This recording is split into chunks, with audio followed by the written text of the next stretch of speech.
অন্নপূর্ণা যোজনা শুরু হচ্ছে। তো এই অন্নপূর্ণা যোজনা শুরু করতে গিয়ে মুখ্যমন্ত্রী শুভেন্দু অধিকারী উদাহরণ তুলে ধরছিলেন যে যেখানে যেখানে লক্ষ্মীর ভাণ্ডারের টাকা পাওয়ার কথা তার বাইরেও অনেক জায়গায় গিয়েছে। তো লক্ষ্মীর ভাণ্ডার অলক্ষ্মীর হাতে গিয়েছে, খোঁজ নিয়ে দেখা যাচ্ছে এরকম অনেক উদাহরণ আছে। ধরা যাক এই লক্ষ্মীর ভাণ্ডারের নিয়ম কি ছিল। 25 থেকে 60 বছর বয়সী মহিলারা তারা পাবেন লক্ষ্মীর ভাণ্ডার। চন্দ্রকোনায় 25-এর কম বয়স, তবু লক্ষ্মীর ভাণ্ডার কি করে পাচ্ছেন? পেয়ে এসেছেন এতদিন কিভাবে? বয়স 25-এর কম, কিভাবে লক্ষ্মীর ভাণ্ডারের টাকা পায়? কিভাবে লক্ষ্মীর ভাণ্ডারের টাকা তার অ্যাকাউন্টে ঢোকে?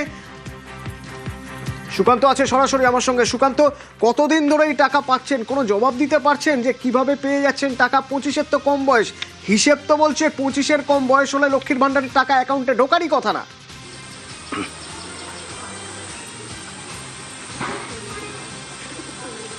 একদমই অতনুদা, সেই অভিযোগই করছে বিরোধীরা। কারণ কিভাবে এই লক্ষ্মীর ভাণ্ডার অর্থাৎ সরকারি প্রকল্প, যেখানে কিন্তু একদম পরিষ্কারভাবে উল্লেখ করা রয়েছে যে 25 বছরের বয়স হলেই তবেই কোনো মহিলা লক্ষ্মীর ভাণ্ডারের তার সহায়তা পেতে পারেন, কিন্তু দেখা যাচ্ছে চন্দ্রকোনা 1 নম্বর ব্লকের মনোবহরপুর গ্রাম পঞ্চায়েত এলাকায় প্রায় প্রচুর মহিলা, যেখানে কিন্তু কয়েকজনের নাম লিপিবদ্ধ করা হয়েছে, সেখানে 30 থেকে 35 জনের নাম লিপিবদ্ধ করা হয়েছে। সেই মহিলারা কিন্তু কেউ বা 22, কেউ বা 20, কেউ বা 21 এই বয়সীর মহিলারা তারা কিন্তু এই লক্ষ্মীর ভাণ্ডারের সহায়তা পাচ্ছেন। আর কিভাবে পাচ্ছেন সেই নিয়েই কিন্তু যখন দেখা গেল সেই জায়গায় কিন্তু প্রশ্ন করতেই যারা লক্ষ্মীর ভাণ্ডার পাচ্ছেন তারা কিন্তু বললেন যে তাদের বয়স না হলেও তারা কিন্তু এই উপভোক্তা হয়েছেন। তার কারণ এলাকারই কিছু তৃণমূল নেতা এবং এলাকার কিছু সিভিক ভলেন্টিয়ার এবং গ্রাম পঞ্চায়েতের কর্মী তাদের কিন্তু এই সহায়তা পাইয়ে দেওয়ার সাহায্য করেছেন এবং তার বিনিময়ে কিছু অর্থও দিতে হয়েছে বলে দাবি করছেন এক মহিলা।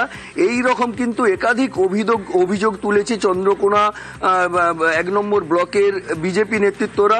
শুধু তাই নয়, যেখানে পুরুষদের নাম দেখা গিয়েছিল লক্ষ্মীর ভাণ্ডারের, সেই পুরুষদের পর এবারে কিন্তু মহিলাদের ক্ষেত্রেও সেই প্রসঙ্গেও আসবো। তবে এক্ষেত্রে কি হয়েছিল, অভিযোগ কি, এবং যিনি টাকা পেয়েছেন লক্ষ্মীর ভাণ্ডারের টাকা তার বক্তব্য শুনবো। বয়স হয়নি 25 বছর, তার আগেই আমি লক্ষ্মীর ভাণ্ডারের টাকা পেয়েছি। কে করে দিয়েছিল? তৃণমূলের 2 জন নেতা ছিল এখানে, গৌতম দণ্ডপাট আর তাপস দণ্ডপাট, এবং তারা বললো 10,000 টাকা দিলে টাকার বিনিময়ে আমাকে করিয়ে দেবে। তারপরে ওরা ওটা করে দিয়েছিল। হ্যাঁ, 18 বছর, 19 বছর, 21 বছর, 22 বছরের বহু মেয়েই লক্ষ্মীর ভাণ্ডার পাচ্ছে। এটা আমরা তথ্য বের করে তথ্য সমেত আমরা বিডিও সাহেবের কাছে আবেদন করেছি। এই কম বয়সের মেয়েরা লক্ষ্মীর ভাণ্ডার টাকা পাচ্ছে, এই টাকা সরকারকে ফেরত দিতে হবে। সাথে সাথে কাদের ইন্ধনে ওই বাচ্চা মেয়েগুলো এই লক্ষ্মীর ভাণ্ডারের আন্ডারে ঢুকলো তাদের নাম প্রকাশ্যে আনতে হবে এবং তাদের যাতে প্রশাসনিকভাবে তাদের ব্যবস্থা নেওয়া হয়, এই দাবিটা আমরা করেছি।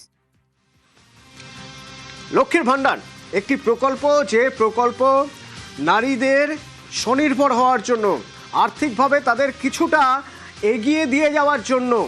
তো সেই লক্ষ্মীর ভাণ্ডার প্রকল্প তো আসলে নারীদের অ্যাকাউন্টে যাওয়ার কথা।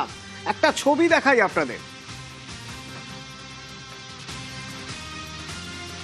এই যে যিনি, যাকে নিয়ে যাওয়া হচ্ছে, ভালো করে দেখুন, দেখে মনে হচ্ছে ইনি মহিলা, কিন্তু এর অ্যাকাউন্টে লক্ষ্মীর ভাণ্ডারে টাকা ঢুকতো। কিভাবে ঢুকতো? চন্দ্রকোনা থেকে আমার সঙ্গে রয়েছেন সুকান্ত, কথা বলবো। সুকান্ত, কে ইনি?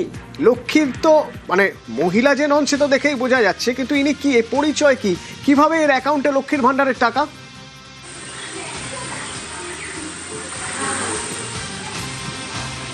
দেখো অতনুদা, এর নাম উত্তম কুমার সাউ। ইনি একজন এলাকার তৃণমূল নেতা বলে পরিচিত এবং শুধু তাই নয়, ইনি একজন ঠিকাদারি সংস্থা অর্থাৎ রাস্তা বা বিভিন্ন কন্ট্রাক্টের কাজ করেন। সেই উত্তম কুমার সাউয়ের অ্যাকাউন্টে কিন্তু লক্ষ্মীর ভাণ্ডার টাকা ঢুকছে। অর্থাৎ উনি যেটা বলছেন যে ওনার অ্যাকাউন্ট না, ওনার স্ত্রীর অ্যাকাউন্টে টাকা ঢুকছে, কিন্তু নাম রয়েছে উত্তম কুমার সাউয়ের। কিন্তু কেন? এই প্রশ্নই তুলেছে বিজেপির নেতারা। তাদের দাবি, যেখানে মেয়েদের প্রকল্প, সেই প্রকল্প কিভাবে একজন পুরুষের নামে হতে পারে, সেই জায়গাতেই কিন্তু প্রশ্ন থাকছে। এবং বিজেপি নেতাদের দাবি যে তারা অন্নপূর্ণা ভাণ্ডার যে চালু হবে তার জন্য খোঁজ খবর নিতে, যে এই তথ্য কিন্তু উঠে এসেছে যেখানে এই ছেলেদের নামেও লক্ষ্মীর ভাণ্ডার এবং কিছু মহিলা যাদের বয়স হয়নি এবং 25 বছরের নিচে বয়স তাদের নামেও লক্ষ্মীর ভাণ্ডার প্রকল্প চালু হয়েছে। এই নিয়ে কিন্তু অভিযোগ হয়েছে প্রশাসনে, এবং অভিযোগের ভিত্তিতে অতনুদা তুমি দেখেছো মুর্শিদাবাদে কিন্তু একজন লক্ষ্মীর ভাণ্ডার প্রাপক তাকে কিন্তু গ্রেফতার করা হয়েছে। তারপর কিন্তু যিনি পেয়েছেন তার কাছে যখন আমরা জানতে চাইছি তিনি কি উত্তর দিচ্ছেন শোনা যাক। কখনো আমি এই লিস্ট খতিয়ে দেখিনি, কিংবা কিভাবে আমার নামটা ওখানে এসেছে সেটাও আমার জানা নেই। আমার কেবলমাত্র নামটা আছে, অ্যাকাউন্ট নম্বর, ফোন নম্বর অন্য একজনের, কিন্তু বেনিফিশিয়ারি নামের জায়গায় দেখা যাচ্ছে যে আমার নাম বসে আছে। এটা কিভাবে হয়েছে সেটাও কিন্তু আমার জানা নেই। অফিসিয়াল একটা কিছু নিশ্চয়ই মিস্টেক আছে, আর ওটাকে নিয়েই ওরা মাতামাতি করছে। কিন্তু যদি আমার কোনো ভুল থেকে থাকে তাহলে সেটা অফিসিয়ালভাবে কিংবা আইনি মারফত যেটা করণীয় সে ওনারা করতে পারেন, আমার কোনো অসুবিধা নেই। হ্যাঁ, সংশোধনের জন্য অ্যাপ্লিকেশন করব। উত্তম কুমার সাউ বলে এক ভদ্রলোক, লক্ষ্মীর ভাণ্ডার ওনার নামে হচ্ছে। আমরা ওনাকে নিয়ে আসি, প্রথমে ডিটেইন করা হয়, তারপরে ডকুমেন্টে দেখা যায় ব্যাংক অ্যাকাউন্টে 2022 সাল থেকে ওনার নামে এই লক্ষ্মীর ভাণ্ডারের টাকা আসছে। তো সেই জন্য আমরা ফরজারি, ইম্পারসোনেশন এবং চিটিং এই সেকশনে ওনাকে অ্যারেস্ট করি। ফার্দার আর কারা এর সঙ্গে জড়িয়ে আছে, ওনার ডকুমেন্টটা এই প্রসিডিওরে ঢোকার সঙ্গে সঙ্গে সেটাতে কে হেল্প করেছে বা আর কারো এরকম আছে কিনা সেটা জানার জন্য, সমস্তটা ডিটেলস ইনভেস্টিগেশন করার জন্য আমরা ওনাকে রিমান্ডে নেব এবং ফার্দার ইনভেস্টিগেশন চলবে। এটা তো আজকের দিন নয়, আমরা যখন বিরোধী জায়গায় ছিলাম তখনই আমাদের কাছে রিপোর্ট ছিল, কিন্তু আমাদেরকে পাত্তা দেয়নি, অঞ্চল ঢুকতে দিত নি, সেইভাবেই চলতো। তারপরে এখন অঞ্চলে আমরা যাওয়ার পরে যখন প্রধান ম্যাডামের সাথে কথা বলি, উনি তখন একটা লিস্ট আমাদেরকে দেয় যে লক্ষ্মীর ভাণ্ডারের যে এই যে বর্তমান যে ভোটার লিস্ট, এই ভোটার লিস্টে যাদের নাম আছে তারাই লক্ষ্মীর ভাণ্ডার পাবে। এই স্কুটনি করতে গিয়ে দেখি যে আমাদের গ্রাম পঞ্চায়েতে একজন কন্ট্রাক্টর এবং তৃণমূলের নেতা, তার নামে এবং ছেলে পুরুষ নাম উত্তম সাউ, সেও লক্ষ্মীর ভাণ্ডার পাচ্ছে। আমরা চাই যে টাকা ফেরত দিতে হবে, সরকারের টাকা, ওইভাবে সরকারের টাকা তজরুপ করা যাবে না। আমাদের আগে জানা ছিল না, এটা বিজেপির তরফ থেকে আমাকে কালকে জানানো হয়। আমরা এটা নিজেরাও খতিয়ে দেখেছি। এটা 2021 সালে এন্ট্রি হয়েছিল। এবারে তখন তো অনেক লক্ষ্মী ভাণ্ডার অনেকে এন্ট্রি করেছে, শুধু অফিসিয়ালি নয়, এবার অফিস থেকে এ নিয়ে আইডি নিয়ে ব্যক্তিও এন্ট্রি করেছে কোথাও। সেইভাবে কীভাবে কী হয়ে গেছে কোনো রকমভাবে ভুল, এটা আমরাও কীভাবে কী হয়েছে আগে তো জানতাম না, এখন যেহেতু নলেজে আসছে এটা আমরা সঠিক তথ্যটা খতিয়ে দেখার চেষ্টা করব। গতকাল অন্নপূর্ণা যোজনা প্রসঙ্গে বলতে গিয়ে তিনি মুখ্যমন্ত্রী শুভেন্দু অধিকারী নবান্ন থেকে রাকিবুলের কথা বলেছিলেন। রাকিবুল শেখের অ্যাকাউন্টে লক্ষ্মীর ভাণ্ডারের টাকা ঢোকে। তো সেই রাকিবুল শেখ হলো সেই রাকিবুল শেখ। রাকিবুলের স্ত্রী লক্ষ্মীর ভাণ্ডারের টাকা পান 2023 থেকে। নিজের অ্যাকাউন্টেও লক্ষ্মীর ভাণ্ডারের টাকা নিতেন রাকিবুল।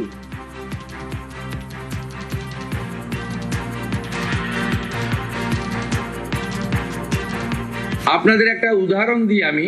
এই মুহূর্তে লক্ষ্মীর ভাণ্ডার পাচ্ছেন রাকিবুল শেখ, তার পিতার নাম মনসুর শেখ, তার বাড়ি হচ্ছে শিয়ালমারা, পোস্ট হচ্ছে বহরমপুরের রাদারঘাট। যে কর্মসূচি মহিলাদের জন্য, সেই কর্মসূচি তো ভেজাল এবং বেনজল ভেরিফিকেশন না থাকার ফলে ঢুকে বসে আছে। এই ফর্মে অনেকগুলি ক্লজ রেখেছি। বিডিও অফিস থেকে বিধায়কদের এই কাজে যুক্ত করা হবে। জনকল্যাণ শিবির হচ্ছে 15, 16, 17, সেখানেও ফর্ম ফিল আপ করার বা সহযোগিতা করার, বা কেউ যদি কোনো এই ফর্মের কোনো একটি ক্লজ বা কোনো একটি বিষয়ে তার কোনো কনফিউশন থাকে সেটাও করতে পারবেন। রাকিবুলের বক্তব্য শুনবো, কারণ রাকিবুলের স্ত্রী লক্ষ্মীর ভাণ্ডারের টাকা পান, আবার 2023 থেকে নিজের অ্যাকাউন্টেও লক্ষ্মীর ভাণ্ডারের টাকা নিচ্ছেন রাকিবুল। ওই মোটামুটি বছরখানিক এরকম হবে সামথিং। না লক্ষ্মীর ভাণ্ডারের জন্য অ্যাপ্লাই করে দেবে। ঢুকতো, তখন আমি চেক করলাম অ্যাকাউন্ট বই, এই ব্যাপার আপডেট যখন করলাম বুঝতে পারলাম না, বিডিও অফিসে জানাই দেবে। হ্যাঁ, অনলাইন, কিন্তু এবার ব্যাপারটা হচ্ছে ঢুকতো, আরও কয়েকটা বন্ধুকে আমি পরামর্শ নিলাম, হ্যাঁ, যে ঢুকুক, অসুবিধা নাই, এরকম দুর্নীতিবাজ তো চলছে এই সরকার থাকাকালীন। আমি বলে না, আমি তো একা দুর্নীতিবাজ করিনি, দুর্নীতি করিনি, করেছে তো অনেক। সেই সব দুর্নীতিগুলোকেও দেখতে হবে, কারণ আমি যদি সরকার যদি আমাকে যেরকম স্টেপ নেবে সরকারি নিয়ম অনুসারে, সেভাবে আমাকে যেতে হবে আর কি, সরকারের নিয়ম অনুসারে। রাকিবুল আর তার স্ত্রীর নাম ভোটার তালিকা থেকে বাদ। লক্ষ্মীর ভান্ডারের পর্দাফাঁস হতেই রাকিবুল গ্রেপ্তার।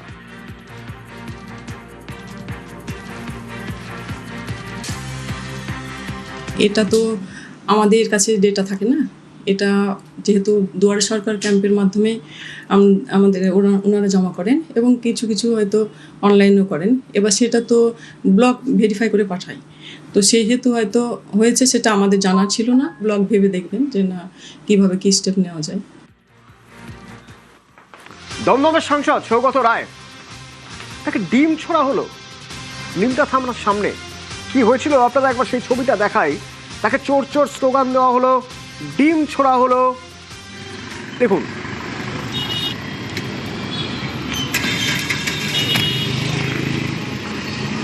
এই ডিমগুলো তাকে উদ্দেশ্য করেই ছোড়া হয়েছিল, তাকে লক্ষ্য করেই ছোড়া হয়েছিল নিমতা থানার সামনে। এই দেখুন,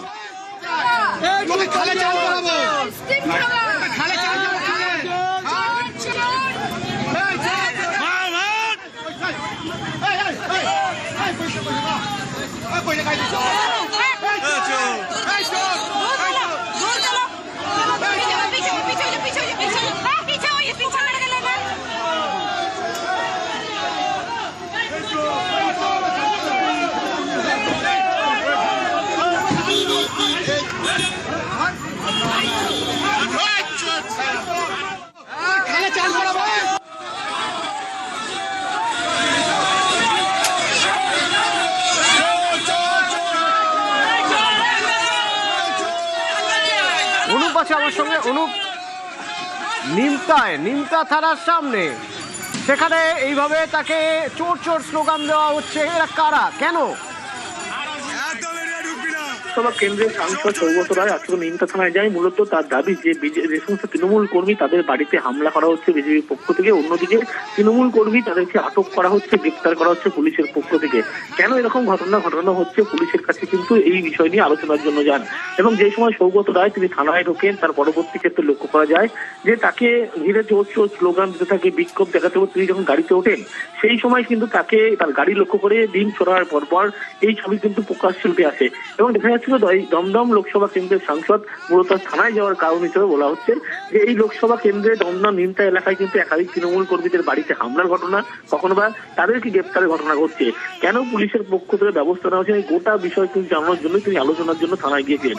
এবং থানা থেকে বেরোনোর সময় দেখা যায় তার গাড়ি লক্ষ্য করে পরপর ডিম ছোড়া হয় এবং তাকে দেখে কিন্তু চোর চোর স্লোগান দেওয়া হয়। এবং উত্তেজনা পরিস্থিতি এতই তৈরি হয়, নিমতা থানার পুলিশ বাহিনী তারা ঘটনাস্থলে থানার বাইরে আসে এবং সৌগত রায় লোকসভা কেন্দ্রের যে দমদম কেন্দ্রের সাংসদ তাকে গাড়িতে তুলে দেওয়া হয়। কিন্তু যে পরিস্থিতি একেবারে আজকে তিনি শিকার হলেন বলে তিনি দাবি করছেন, কিন্তু অন্যদিকে ক্ষোভের বহিঃপ্রকাশ বলে এমনটাই কিন্তু বিজেপির পক্ষ থেকে বলা হচ্ছে। তার কারণ আজকে যখন তৃণমূল যারা কর্মী যারা গ্রেপ্তার করা হচ্ছে পুলিশের পক্ষ থেকে, তাদের বিরুদ্ধে কিন্তু দুর্নীতির অভিযোগ রয়েছে, তোলাবাজির অভিযোগ রয়েছে, সেই জন্য পুলিশ ব্যবস্থা নিচ্ছে।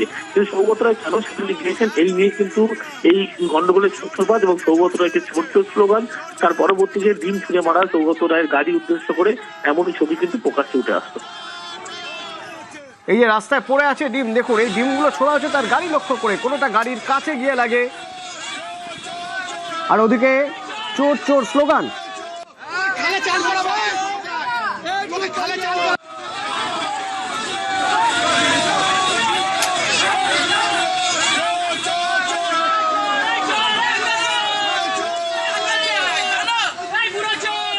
বিজেপি তলাস্তরে কোনো নিয়ন্ত্রণ নেই। আমাদের কর্মীদের উপর বিশরপাড়া এলাকায় নিমতা থানা আক্রমণ হচ্ছিল, আমাদের 8 জন কাউন্সিলরের বাড়ি আক্রমণ করা হয়েছে।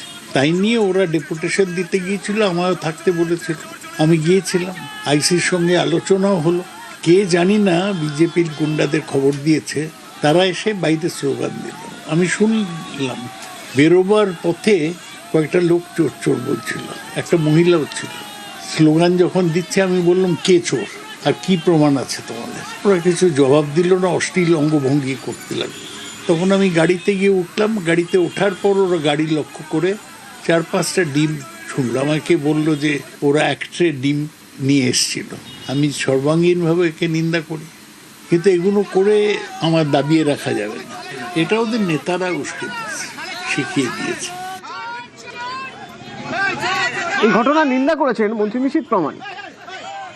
আমি মনে করি কাউকে এইভাবে ব্যক্তিগত আক্রমণ করা উচিত নয়, কিন্তু এরা যে ধরনের ঘটনা ঘটিয়েছে বিগত দিনে, সাধারণ মানুষ তাদের ক্ষোভ বেরিয়ে আসছে। তবে আমি বলবো যে এই অবস্থাতে সবাইকে সংযত থাকা উচিত। আমরা ভারতীয় জনতা পার্টির সরকার প্রতিষ্ঠিত হওয়ার পরে আইনের শাসন আবার ফিরে এসছে, শান্তি আবার ফিরে এসছে, ল অ্যান্ড অর্ডার আবার ফিরে এসছে। আমি বলবো যে ব্যক্তিগত আক্রমণ থেকে সাধারণ মানুষকে দূরে থাকবার জন্য অনুরোধ। দুর্গাপুর আদালত চত্বর, সেখানে এক তৃণমূল নেতাকে জুতো দেখিয়ে বিক্ষোভ।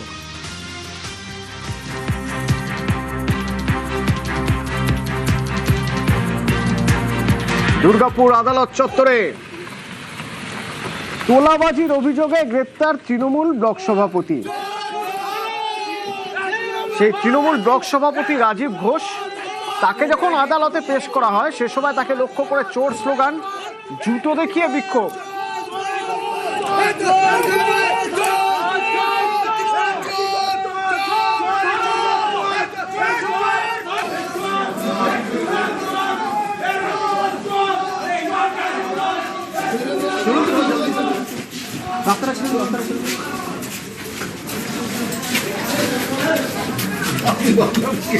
তোলাবাজির অভিযোগ, সেই অভিযোগে তাকে ধরা হয়।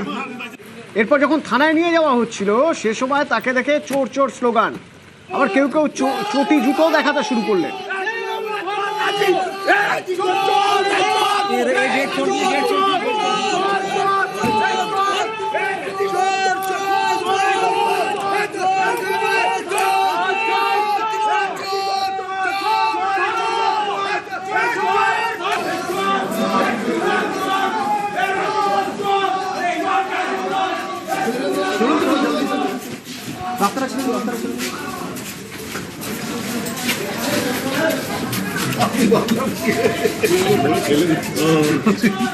চিটিংবাজ এই রাজীব ঘোষ আমাদের ভারতীয় জনতা পার্টির বহু কার্যকর্তাকে ঘরছাড়া করেছে, বহু কার্যকর্তার উপরে অত্যাচার করেছে, ক্রমাগত বহু মানুষকে এ অত্যাচার করেছে বিগত 5-7 বছর ধরে।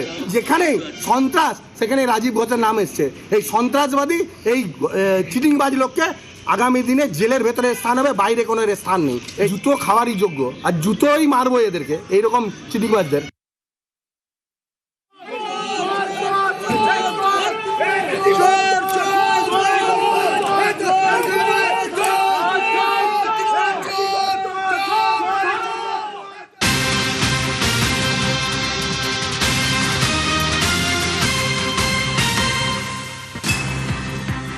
দলের জাতীয় মুখপাত্রের পদ ছাড়লেন শান্তনু সেন। তৃণমূলের জাতীয় মুখপাত্র যে পদ, সেই পদ থেকে তিনি ইস্তফা দিলেন। এবং সেক্ষেত্রে তার কি দাবি? তার দাবি যে অনেক ক্ষেত্রেই দলের মতাদর্শের সঙ্গে তার মিলছে না, মতাদর্শ সমর্থন করতে পারছেন না মুখপাত্র, অথচ নিজের মতও প্রকাশ করতে পারেননি। দুর্নীতির সমর্থনে তিনি কথা বলতে নারাজ, আর তাই তৃণমূলের জাতীয় মুখপাত্রের পদ থেকে সরে দাঁড়ালেন শান্তনু সেন। দল আমায় যখন যা দায়িত্ব দিয়েছিল আমি নিষ্ঠার সাথে পালন করার চেষ্টা করে গেছি। এমন বহু ঘটনা, যে ঘটনাকে কোনোভাবে সমর্থন করা যায় না, মন সায় দেয় না, সাধারণ মানুষ সমর্থন করতে পারে না, শুধু দলের মুখপাত্র হিসাবে ইলেকট্রনিক বা প্রিন্ট মিডিয়ায় সেগুলোকে ডিফেন্ড করতে করতে গেছি। বহু সাধারণ মানুষ আমাকে অনেক কথা শুনিয়েছেন, আমাকে সেগুলো হজম করতে হয়েছে। মানুষের রায়কে মাথা পেতে নিয়ে হার স্বীকার করে দুর্নীতিগুলোকে সমর্থন করতে হবে। ন্যাশনাল স্পোক্স পার্সনের পদ থেকে আমি ইস্তফাপত্র পাঠালাম, আমার ইস্তফাপত্র গ্রহণ করে বাধিত করবে। আর ওদিকে তৃণমূল সাংসদ সুখেন্দু শেখর রায়, তিনি রীতিমতো বিস্ফোরক মন্তব্য করছেন। নিউজ 18 বাংলার সঙ্গে কথা বলতে গিয়ে তিনি বলছেন তৃণমূল দলটাই থাকবে না। শুনুন। তৃণমূল কংগ্রেসের রাজনৈতিক ভবিষ্যৎ কি? কোনো ভবিষ্যৎ নেই। মানুষ যেভাবে 2011 সালে সিপিএমকে পরিত্যাগ করলো, তখন কেউ জানতো না তৃণমূল ভালো হবে না খারাপ হবে, কিন্তু মানুষের এটা ছিল সিপিএম যাক। এই যে রায় হলো এবার, মানুষ এটাই সিদ্ধান্ত নিয়েছে। 15 বছর তো দেখলাম আর না, অনেক হয়েছে, এবার যাও। মানুষ একদম ক্ষুব্ধ বললে কম বলা হয়, অনাস্থা প্রকাশ করেছে বাংলার মানুষ। তো তৃণমূল দল আর থাকবে না। কেন থাকবে না তার ব্যাখ্যা দিতে গিয়ে তিনি বলছেন দুই পাওয়ার সেন্টারে দ্বন্দ্ব, শুনুন। দুটো পাওয়ার সেন্টার কখনো কোনোভাবে থাকা উচিত না। কংগ্রেস একসময় ছিল, তার জন্য কংগ্রেসকে ক্ষতিগ্রস্ত হতে হয়েছে। তো দুটো পাওয়ার সেন্টার এইভাবে থাকা উচিত যে কেউ কাউকে অগ্রাহ্য করবে না। একজন প্রশাসন চালাবে, একজন দল চালাবে। যেমন ধরো শুভেন্দু এখন রাজ্যের মুখ্যমন্ত্রী, উনি দল নিয়ে কোনো মাথা ঘামাচ্ছেন না। শ্রমিক বাবু তিনি দল সম্পর্কে যা করার বলছেন। এই যে কনসেপ্টটা, এটা তো ডেমোক্রেসিতে এটাই সবচেয়ে সুন্দর একটা ব্যবস্থা, যেখানে মানুষের কাছে পৌঁছানোর জন্য দলও যাবে, সরকারও যাবে। আর্চিকরের ঘটনা তখন থেকেই স্ফুলিঙ্গ যা দিকে দিকে আগুনের মতো ভিতরে জ্বলেছে। বলা হচ্ছে আর্চিকর দ্রোহকাল, মনে করছেন সুখেন্দু শেখর রায়। আমি আরজিকরের সময় বলেছিলাম বাস্তিল দুর্গের পতন হয়েছিল অমুক সালে অমুক তারিখে। তো আরজিকরটা ছিল একটা লাস্ট ওয়ার্নিং। এটা মানুষের পুঞ্জীভূত ক্ষোভের বহিঃপ্রকাশ এবং এটা একটা দ্রোহকাল। এবং আমি বুঝেছিলাম মানুষের চোখের ভাষা দেখে। 2024 লোকসভা নির্বাচন, তাতে আমরা কটা সিট পেয়েছিলাম? 29টা। তার 2 বছরের মধ্যে আমরা একদম 80-তে নেমে গেলাম বিধানসভাতে, সরকার চলে গেল। এটা কি একটা ভূমিকম্প হলোটা কেন? এই যে রাজনৈতিক ভূমিকম্পটা হলো, এইটুকু বোঝারও কি ক্ষমতা আমাদের নেতৃত্বের নেই? হিন্দুস্তান পার্কের ফ্ল্যাটের ছাদ থেকে পড়ে মৃত্যু পরিচালক অনিক দত্তের। কিন্তু এই মৃত্যু কিভাবে, সেই রহস্যের কিনারা করতে ফরেন্সিক টিম সেখানে, এবং সেখানে ওই উপর থেকে কিভাবে তিনি পড়ে যান, সেই ফ্ল্যাটের ছাদ থেকে ডামি ফেলা হলো। ফরেন্সিক টিম গিয়ে সেই ডামি ফেলে উপর থেকে, বোঝার জন্য যে যদি কেউ ধাক্কা মারে তাহলে কতটা দূরত্বে গিয়ে পড়তে পারেন, যদি নিজে থেকে পড়েন তাহলে কতটা দূরত্বে, মানে দেওয়াল থেকে ঠিক দূরত্ব কতটা হতে পারে, এই সব হিসেবের জন্যই বা এইগুলো খতিয়ে দেখার জন্যই উপর থেকে ডামি নিয়ে ফেলা হয়। এই মুহূর্তে অনিক দত্তের আমরা সেই বাড়িতে দাঁড়িয়ে রয়েছি, ঠিক যেই জায়গায় তার দেহ পাওয়া গিয়েছিল এবং ছাদ থেকে তিনি পড়ে গিয়েছিলেন নাকি আত্মহত্যা, এই নিয়ে একাধিক যখন প্রশ্ন উঠছে তখন সেই বাড়িতে, অর্থাৎ হিন্দুস্তান পার্কের সেই বাড়িতে কিন্তু ইতিমধ্যে ফরেন্সিক টিম এসে পৌঁছেছে এবং ডামির মাধ্যমে, অর্থাৎ একটি বালিশকে অনিক দত্তের যে ওজন ছিল সেই ওজনের সঙ্গে ভারসাম্য রেখে কিন্তু একটি ডামি বানানো হয়েছে এবং সেই ডামির মাধ্যমে একেবারে ছাদ থেকে সেই বালিশ কোথাও গিয়ে ফেলা হচ্ছে। এবং আমরা জানি যে আত্মহত্যার ক্ষেত্রে যে বডি মুভমেন্ট থাকে বা যে মেজারমেন্টে পড়ে, তার সঙ্গে কেউ যদি সে তাকে ধাক্কা দেয় বা অন্য কোনো অবস্থায় থাকে, তার কিন্তু মেজারমেন্ট আলাদা হয়। এই দুই মেজারমেন্ট কিন্তু দেখে নেওয়া হচ্ছে একেবারে ফরেন্সিক টিমের তরফে। এবং এই মুহূর্তে যে ছবি আমার ভিডিও জার্নালিস্ট গোপাল দেখাচ্ছে, সেটা হচ্ছে যে ডামি তৈরি করা হয়েছে, সেই ডামি কিন্তু এই যে জায়গা, সেই জায়গায় ফেলা হয়েছে এবং এখনো পর্যন্ত যে রক্তের ছাপ, সেই রক্তের ছাপও কিন্তু রয়েছে। এবং আমরা গতকাল দেখেছিলাম যখন অনিক দত্তের দেহ এখানে পড়েছিল, রক্তের ছাপের পাশাপাশি গাছের যে অংশ, সেই গাছের অংশও কিন্তু পড়েছিল।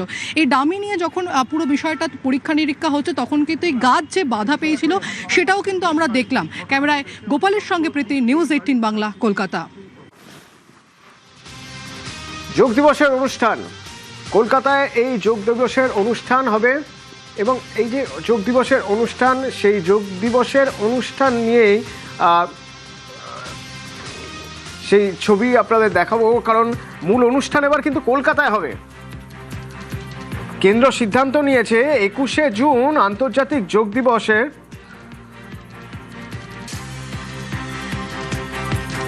মূল অনুষ্ঠান হবে কলকাতায়।